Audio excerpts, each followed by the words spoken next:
in any of the visits with President Bush or any of the discussions that you've had with Secretary Paulson, any of these negotiations, at any point along the way right up until today, has anyone asked the question, who's going to pay for this? Is there any way to pay for it other than taking the standard approach of the Bush administration, which is borrow and spend? Have there been any other alternatives considered?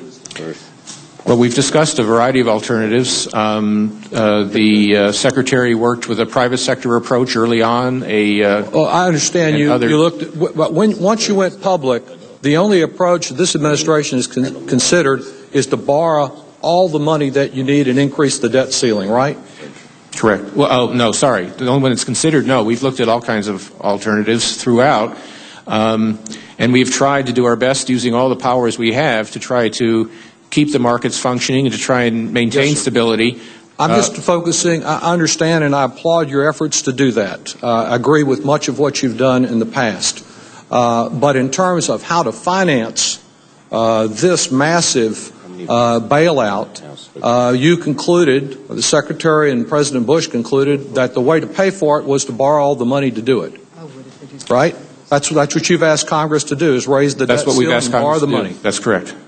You know, it wasn't that long ago that we were trying to see that children in this country got health insurance in a comprehensive way. And if you look at the President's website today, at least last night, you'll see that he rejected the notion of $35 to $50 million over 5 years because it just costs too much to do that. And yet overnight, not over 5 years, we're asked to come up with $700 billion.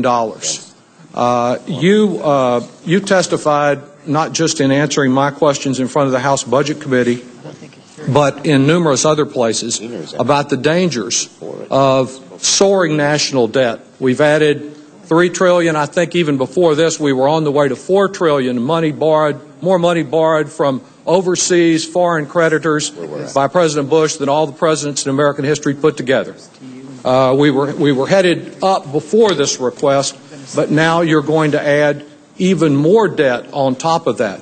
At some point, doesn't there become a limit where the dollar continues to decline, the price of oil continues to go up, and we jeopardize and mortgage the future of this country from overborrowing? Well, first of all, I think this is a very bad situation, and I very much regret being the bearer of bad news in this situation. From a fiscal perspective, just a couple of comments, and I understand your concern and I share your concern. The first is that the net fiscal cost to the taxpayer will certainly be much less than $700 billion. This is an acquisition of assets. But just to be sure, you've asked us to raise the debt limit once again, as this administration has done so often, a full $700 billion. Right? That's correct, but I think that the debt markets will recognize that much of the $700 billion is being offset, or all of it is being offset by acquisition of financial assets, and so it's quite a different situation from a pure expenditure of $700 billion. But these are assets you're acquiring because we've been told they're toxic and no one really knows what their value is, so that's why we're having the taxpayer buy them. Well, the objective would be to buy them at prices that are consistent with their economic value in a more normal market. The other comment, if I may, very quickly, Surely. is simply what is the fiscal implication of doing nothing? It's my belief that if we do nothing... I don't want to interrupt you, but I will, because I understand you want to talk about inaction, and I think all of us want to take responsible action to address this problem. My questions have focused on how we pay for it and the dangers of adding another $700 billion to the debt limit. You know, as I look over the work you've done just in the last few weeks, I think Bear Stearns was about $30 billion. Public money. Fannie Mae and Freddie, that's about $200 billion. AIG, that's about $85 billion. Now $700 billion more, about $1 trillion. I think it works out to about $3,000 for every man, woman, and child in this country, or with my limited math, $12,000 for a family of 4. That is a tremendous expenditure, all on borrowed money once again. The solution that this administration used to finance the war in Iraq, the solution it uses for every fiscal challenge, every public challenge is borrow more money. You know, if you look back even to the savings and loan debacle, if you look at the history of that, we at least asked the federal home loan banks, and they're still paying, to pay 20% of the interest on bonds that were issued to finance the recovery.